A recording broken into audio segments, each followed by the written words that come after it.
paano kung gusto na nga talagang tapusin ni Angela yung lahat? Bibigay ko naman sa kanya yun. Pero ako, umaasa ako na magkaayos pa rin kami. Pwede ba tayo mag-usap? Tungkol sa ating dalawa. Parang may naligaw na ahas dito. Ito po yung gubat. Jessie, gusto ko lang kausapin si Angela. Gusto ko mag-apologize sa kanya. Tinanggap niya yung calling card ng abogadong mag-aayos ng annulment niya. Wala namang ibig sabihin yun, Nay. Baka kasi yun ang dahilan kaya gusto kanyang makausap. Nag-a-apologize ka ba para luminis yung pagkatao mo kay Bernard? At hindi siya masyadong magalit dahil nilagay mo sa peligro ng pagbubuntis ko? Angela, wala naman akong ganong intensyon eh. Kahit ano pang sabihin mo, wala na akong tiwala sa'yo. Sorry sa mga ginawa ko kanina. Ayoko na makipag-away. I have the results of your blood test here. At may na-detect na certain level of HCG sa dugo mo. Angela, pwede ko bang kausapin si Bernard? Kung ano man yung sasabihin mo sa asawa ko, sabihin mo na ngayon. Buntis ako.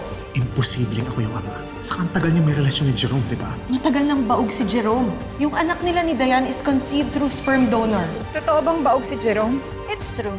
Not everybody knows it dahil ayaw ipaalam ni Jerome. Kung kailan magkakaayos na sila, tsaka nagpasabog.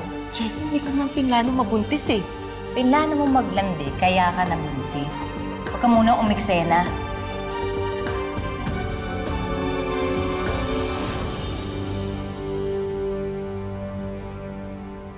Angela.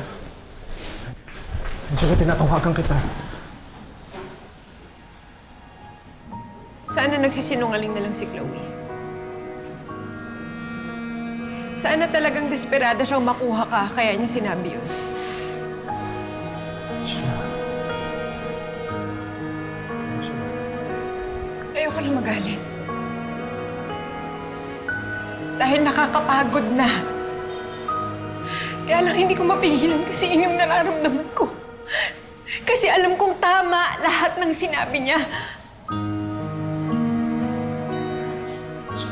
Hindi ko na alam kung anong pwede kong sabihin para gumaan yung loob mo. Gusto na kitang patawarin.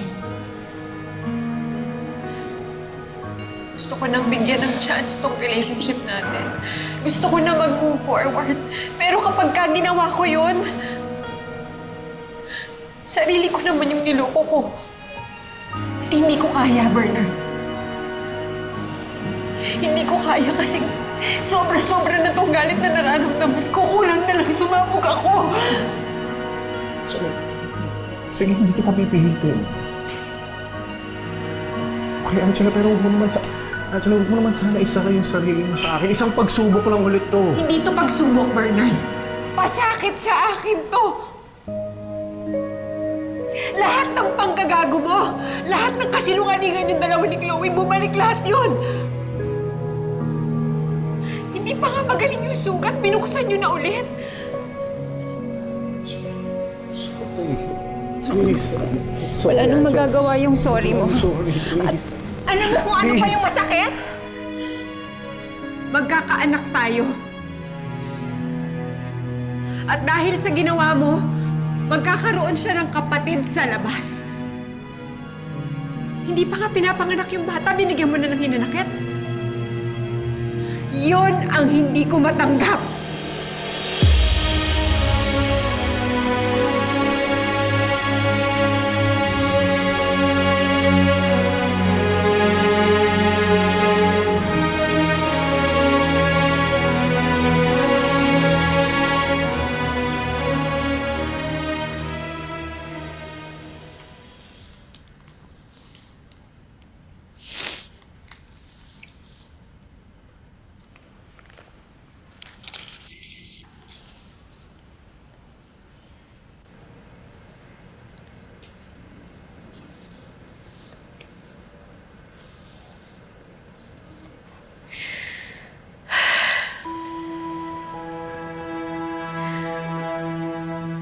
Alam kong nararamdaman mo kung ano nararamdaman ko, anak.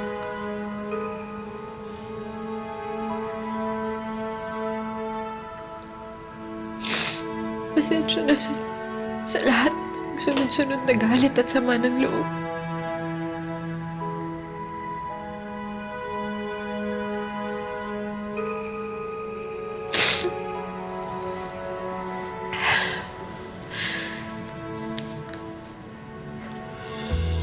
Gusto kong lumabas ka at lumaki ng masaya sa kabila ng ginawa ng daddy mo.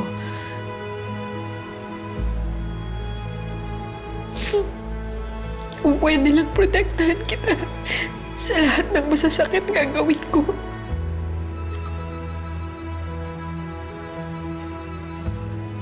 I'm sorry sa sakit na ginawa ng daddy mo.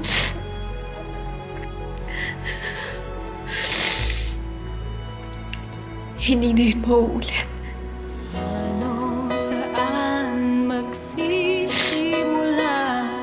Mga pinangarap biglang nawala. Sa iyong paglisan, ika'y pauubaya. Aasang muli magtutugma.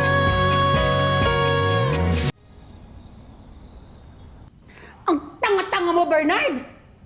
Hindi ka na nakontento na ng babae ka, ngayon binuntis mo pa yung babae? Ano Nay! ba? Ano ba? Ha? Hindi ka nag-iisip? Wala na akong magagawa, Nay. Ano wala ka magagawa? Maraming paraan para maiwasan yan, Bernard! Ha? Hindi mo man lang naisip kung gaano kasakit ito para sa asawa mo, ha?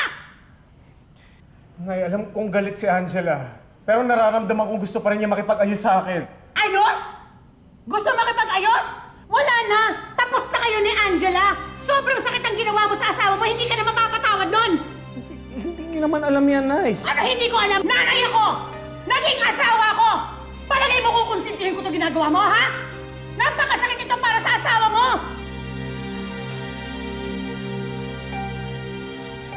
Happy Bernard! Di ka nag-iisip? Hindi deserve ng asawa mo pinagagawa mo?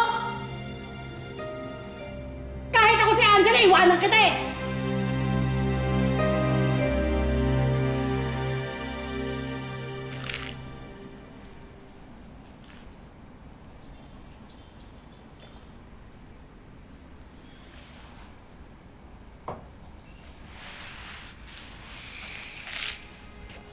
Ang galing mo rin tumiming, Chloe, no?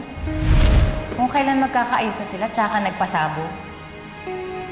Jessie, hindi ko naman pinlano mabuntis eh. Pinlano mo maglandi, kaya ka nabuntis. Pwede ba, Chloe, pabayaan mo muna yung mag-asawa ko? Huwag ka muna umiksena.